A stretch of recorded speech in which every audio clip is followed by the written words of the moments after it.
Hi, Alan Schimmel, DevOps.com, here at the DevOps Enterprise Summit 2015. And I've assembled a great panel of folks here to talk to us. On my left, I have CJ Paul, who is a engineer with IBM. The lady here in the middle needs no introduction, Rosalind Radcliffe, distinguished engineer at IBM and author of Mobile to Mainframe, DevOps for Dummies. And on the far right, a rock star in the DevOps world, author Gary Gruver, whose latest book is Leading the Transformation. Guys and lady, welcome to our panel. I want you to talk a little bit today about leading the transformation. Okay. And Gary, you know, I've interviewed you and we've done webcasts about your book, and you talk in your book a lot about your days at HP printers and a large retail shop and leading the transformation to a DevOps kind of mindset there. Rosalind, you're working with, well, everyone has mainframes, and you're working with all of these mainframe users who are also transforming DevOps. CJ, you roll up your sleeves and work with real life people every day as part of your duties at IBM. I wanted to hear about practical advice for leading the transformation. Gary, since you're the author on it, let's start with you. I think the key part is getting the executives engaged, because this is mainly a cultural change. And if they can get their fingerprints on the plan, they can feel ownership for what they're trying to transform and how they're trying to transform their development processes, but engage with the organization. I think that's going to be key to making that happen, because it's primarily cultural and changes. And the bottom part of this is technology. But I just came out of your presentation and I was wowed, because you have brought together all the technical excuses that I've gotten roadblocked by on the mainframe, and really put that together in a package and just really thought about how to apply the DevOps principles at that. So now we have the technical solution.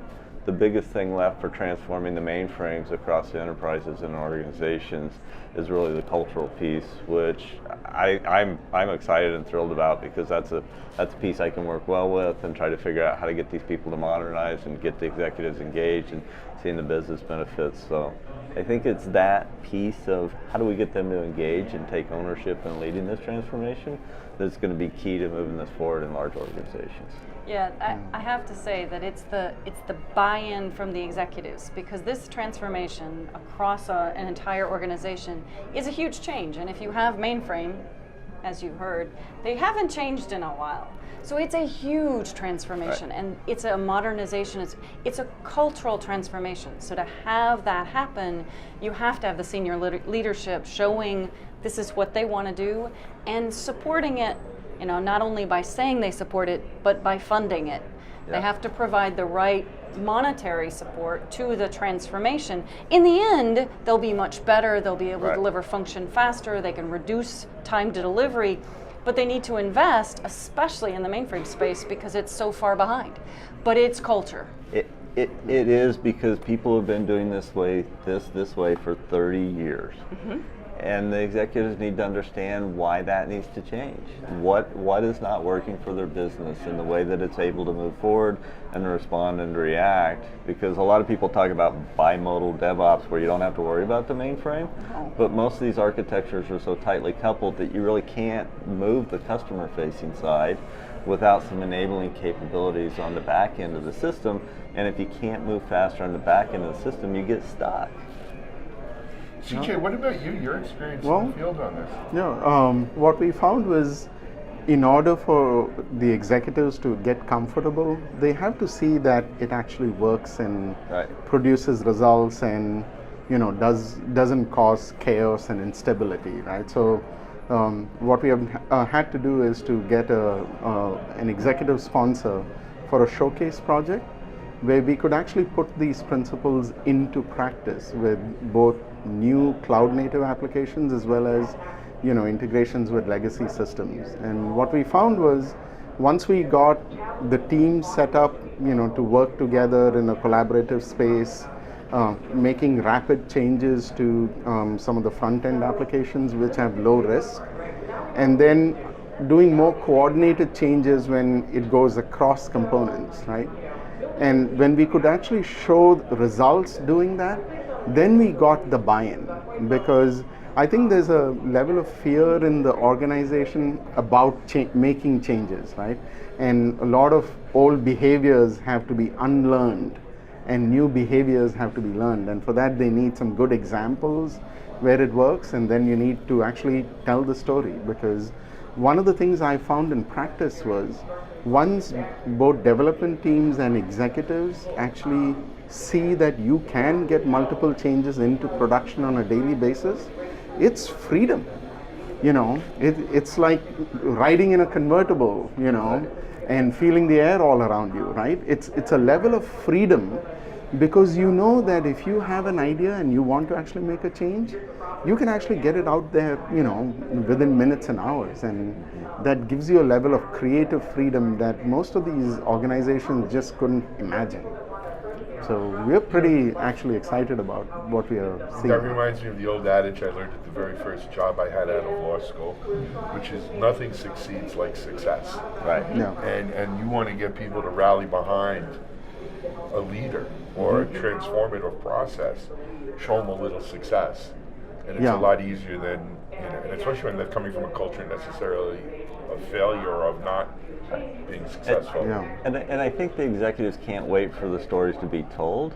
They Yeah. need They've to got to start, get out front. but they need to engage in the organization and listen and learn. So many people try to manage by metrics in software because it's new and different each time.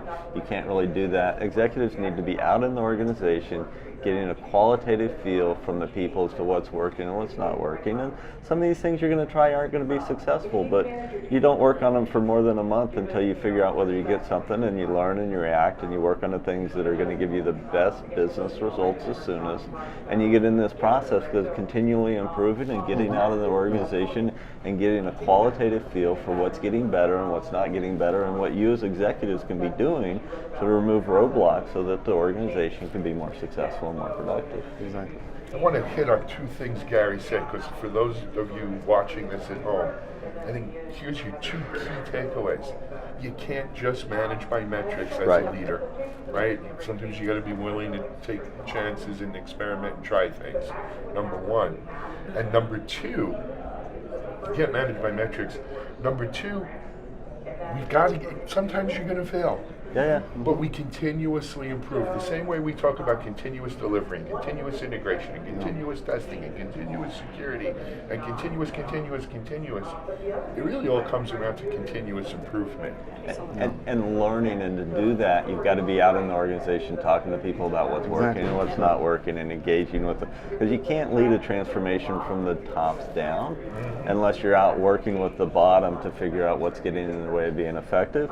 And you can't lead it from the bottoms up because you can't coordinate the work across a large number of teams. So it needs to be that interaction across the two groups to figure out what are the most important things, what are the biggest barriers to success, to get prioritized, to get fixed, and to move on to the next boulder and keep lowering the water and clearing out the boulders. And in that example, it's important to give the different teams freedom to do the things that they need, because different parts of the organization are going to need different changes. They're going to need different improvements. So by having the buy-in from the top, but having the teams able to experiment, it may be that you need to improve in one area for one team, but another team is doing that really well. They need something else.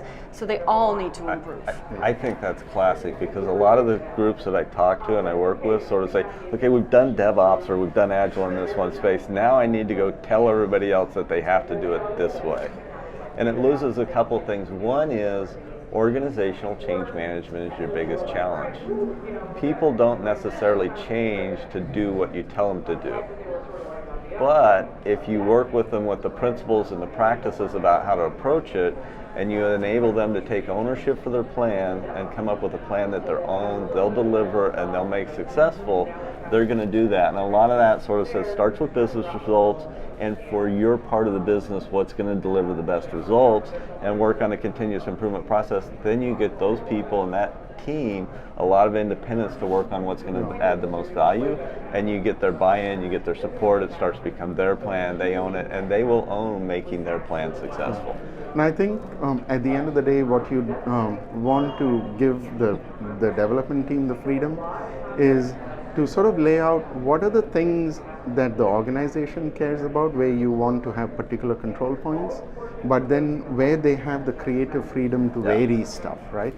Because if they understand those boundaries better, then they will get really innovative in actually pushing those boundaries, right? So providing better visibility, understanding those sort of points of visibility, the points of control, the points of variability, I think is all going to be critical. And oftentimes over the years, I think organizations accrue too many points of control.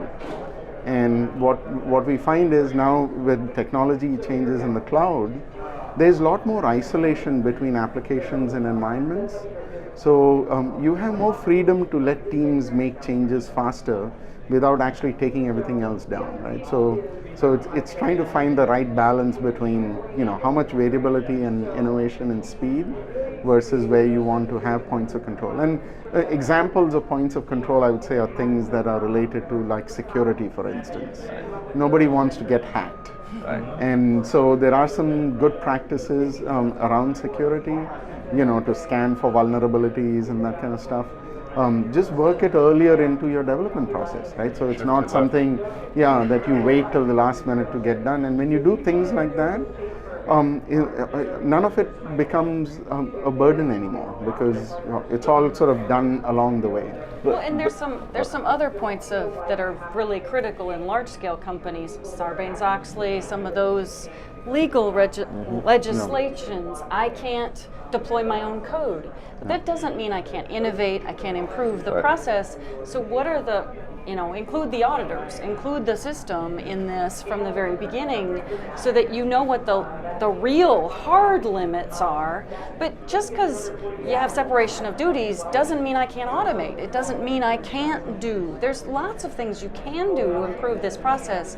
Give people the freedom to do what they need to do and still meet the legal requirements. Gary, last word to you. No, I'll go ahead and pass because I'm not going to have a quick word. If I go on, it's going to take a little while. I'm sorry, it's just Yeah. got to do these. Gary Gruver, Leading the Transformation. You can get the book on Amazon. It's from IT Revolution Press. From IT Revolution. Rosalind Russell, Mobile to Mainframe. Russell again. I'm so sorry, Rosalind. I've got Rosalind Russell on my mind today. Rosalind Radcliffe, author of Mobile to Mainframe for Dummies. You can get the book from IBM. Actually, I think there's a link on DevOps.com for the book as well. CJ Paul, IBM engineer. This is Alan Schimmel for DevOps.com.